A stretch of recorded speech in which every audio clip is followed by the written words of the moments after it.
जय श्री राम दोस्तों, आप सभी का स्वागत है आपके अपने चैनल डीएमएल टिप वाला में। आज का हमारा टॉपिक है एचएनडी स्टेनिंग यानी कि हिमेटॉक्सिलिन एंड इवोसिन स्टेनिंग। ये टॉपिक आपके एग्जाम और प्रैक्टिकल की दृष्टि से बहुत ही इम्पोर्टेंट है, तो वीडियो को एंड तक देखें और अपने फ्रेंड के साथ अवश्य शेयर करें। तो जो एचएनडी स्टेनिंग होती है ये साइटोपैथोलॉजी और हिस्टोपैथोलॉजी के अंदर बहुत अधिक यूज की जाती है। Ability to show clear structure of different types of tissue यानी कि जो अलग अलग प्रकार के टिश्यू होते हैं उनको ये अच्छी तरह से डिफ्रेंशिएट करती है, उनको क्लियरली शो करती है। हिमेटॉक्सिलिन एक नेचुरल डाई है जो हर्टवुड नामक एक ट्री से प्राप्त होती है और ये इसमें कुछ मोर्डेंट होते हैं जिस वजह से ये एलम बेस्ड, आयरन बेस्ड और टंगस्टन बेस्ड होती है। मेनली 3 तरह की हिमेटॉक्सिलिन यूज की जाती है, एल्डिस हिमेटॉक्सिलिन, मेयर्स हिमेटॉक्सिलिन और हैरिस हिमेटॉक्सिलिन। जो एचएनडी स्टेनिंग होती है इसमें मेनली 2 डाई यूज की जाती है, हिमेटॉक्सिलिन एंड इवोसिन। जो हिमेटॉक्सिलिन होती है ये एक बेसिक डाई है जो सेल्स के एसिडिक पार्ट जैसे कि न्यूक्लियस को स्टेन करने का कार्य करती है, जबकि जो इवोसिन है ये एक एसिडिक डाई है जो सेल्स के बेसिक पार्ट जैसे कि साइटोप्लाज्म को स्टेन करने का कार्य करती है। प्रिपरेशन यानी कि एचएनडी स्टेनिंग कैसे प्रिपेयर करते हैं, तो इसके लिए हिमेटॉक्सिलिन सॉल्यूशन तैयार करते हैं।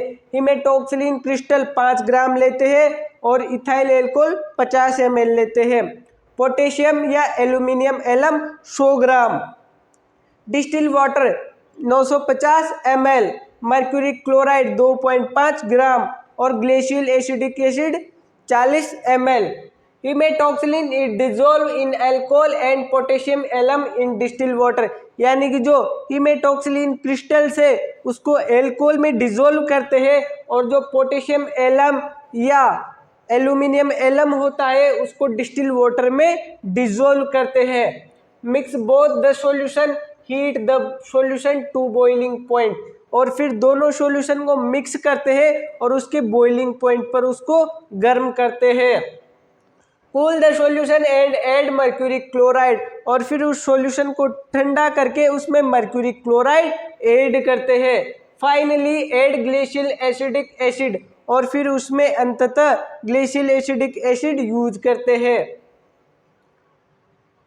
इवोसिन स्ट्रोक सॉल्यूशन, डिजोल्व 1 ग्राम इवोसिन वाई इन 20 ml डिस्टिल वाटर यानी कि 20 ml डिस्टिल वाटर के अंदर 1 ग्राम इवोसिन वाई डिजोल्व करते हैं और उसके अंदर 80 ml 95% एल्कोहल ऐड करते हैं और इस तरह से स्ट्रोक सॉल्यूशन बन जाता है। फिर इसको वर्किंग सॉल्यूशन बनाने के लिए 1 पार्ट स्ट्रोक सॉल्यूशन लेते हैं और 3 पार्ट 80% एल्कोहल का लेते हैं।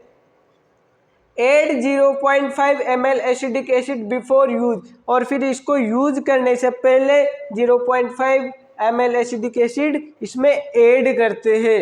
अब देखते हैं अपन इसका प्रिंसिपल, इसकी स्टेनिंग और इसका प्रोसीजर और ऑब्जर्वेशन। प्रिंसिपल, एचएनडी स्टेनिंग टिश्यू और डाई की केमिकल अट्रैक्शन पर आधारित होती है। जो हिमेटॉक्सिलिन है ये एक तरह की बेसिक डाई है जो सेल्स के एसिडिक पार्ट जैसे कि न्यूक्लियस को ब्लू पर्पल कलर स्टेन करती है, जबकि जो इवोसिन है ये एक तरह की एसिडिक डाई है जो सेल के बेसिक पार्ट जैसे कि साइटोप्लाज्म को स्टेनिंग करने का कार्य करती है। रिक्वायरमेंट, इसके लिए हमको Harris hematoxylin eosin solution 0.5% HCl lithium carbonate या अमोनियम सॉल्यूशन की आवश्यकता पड़ती है। प्रोसीजर, डिपेराफिनाइज द टिश्यू यानी कि टिश्यू के अंदर जो वैक्स है सबसे पहले उसको रिमूव करते हैं, तो उसको रिमूव करने के लिए place slide on warm incubator या हॉट प्लेट। जो स्लाइड है उसको वार्म इंक्यूबेटर, वार्मर प्लेट या हॉट प्लेट पर रखते हैं जिससे जो टिश्यू के अंदर वैक्स प्रेजेंट है वो मेल्ट हो जाती है, वो पिघल जाती है। Then dip 1 to 2 minute in xylene jar.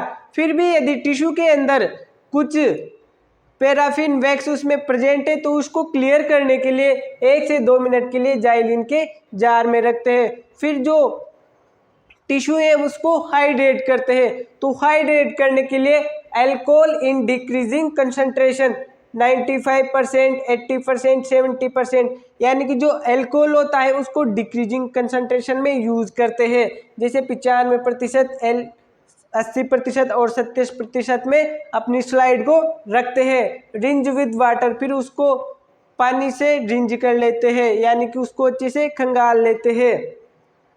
Stand with Harris hematoxylin for 10 to 15 minute, फिर उसको 10 से 15 मिनट के लिए हैरिस हेमेटॉक्सिलिन में रखते हैं। ये एक न्यूक्लियर स्टेन है जो कि सेल्स के न्यूक्लियस को स्टेन करने का कार्य करती है। Water wash and alcohol dip, फिर उसको वाटर वॉश करके अल्कोहल डिप करते हैं। Dip in 0.5% of HCl solution, ये डिफ्रेंशिएशन का काम करता है, यानी कि जो हेमेटॉक्सिलिन स्टेन है ये न्यूक्लियस को स्टेन करती है, पर इससे जो साइटोप्लाज्म वाला पार्ट होता है वो भी स्टेन हो जाता है। तो उसको रिमूव करने के लिए एज अ डीकलराइजर यहाँ पर 0.5% HCl का यूज करते हैं, जो उसको डिफ्रेंशिएट करने का काम करता है। Water wash and alcohol dip, फिर उसको वाटर में वॉश करेंगे और अल्कोहल में डिप करते हैं। 1% लिथियम कार्बोनेट अमोनियम सॉल्यूशन या अमोनियम सॉल्यूशन में डिप करते हैं। जो अपनी स्लाइड है उसको HCl में रखते हैं, तो जो न्यूक्लियर जो साइटोप्लाज्म की स्टेन है वो तो रिमूव हो ही जाती है, पर जो न्यूक्लियस की स्टेन है उसमें भी कलर थोड़ा डल हो जाता है, उसमें थोड़ा धब्बापन आ जाता है। तो उसको ब्लूइंग के लिए 1% लिथियम कार्बोनेट या अमोनियम सॉल्यूशन में डीप करते हैं, जिससे उसमें एक चमक आ जाती है, उसमें एक ब्लूइंग आ जाती है। फिर इवोसिन सॉल्यूशन 4 to 5 मिनट, फिर उसको काउंटर स्टेन के लिए यानी कि साइटोप्लाज्म की स्टेनिंग के लिए इवोसिन के सॉल्यूशन में 4 से 5 मिनट के लिए रखते हैं। Dehydration, ascending concentration of alcohol 70%, 80% absolute alcohol, फिर उसको स्लाइड को डिहाइड्रेट करते हैं, यानी कि अपना जो टिश्यू है उसको डिहाइड्रेट करते हैं। तो उसके लिए जो असेंडिंग कंसंट्रेशन यानी कि बढ़ती हुई जो अल्कोहल की कंसंट्रेशन है उसमें रखते हैं। फिर जो अल्कोहल है उसको क्लियर करते हैं, तो क्लियर करने के लिए जाइलिन का यूज करते हैं। जाइलिन के जार में 3 से 5 मिनट के लिए रखते हैं, फिर उसकी DPX, कनाडा बाल्सम आदि से माउंटिंग करते हैं और फिर माइक्रोस्कोप में उसका ऑब्जर्वेशन करते हैं। तो ऑब्जर्वेशन में जो न्यूक्लियस होता है वो ब्लू या पर्पल कलर का दिखता है, जबकि जो साइटोप्लाज्म होता है वो पिंक कलर का दिखाई देता है। जो मसल्स फाइबर होते हैं ये डीप रेड कलर के दिखते हैं, और जो RBC होती है ये ऑरेंज रेड कलर की दिखती है। तो दोस्तों यदि आपको वीडियो अच्छा लगा हो तो लाइक करें, चैनल को सब्सक्राइब करें, और इससे रिलेटेड यदि आपको कोई क्वेश्चन पूछना हो तो आप कमेंट बॉक्स में बता सकते हो। वीडियो के अंत तक बने रहने के लिए आप सभी का बहुत बहुत धन्यवाद। जय श्री राम, हर हर महादेव।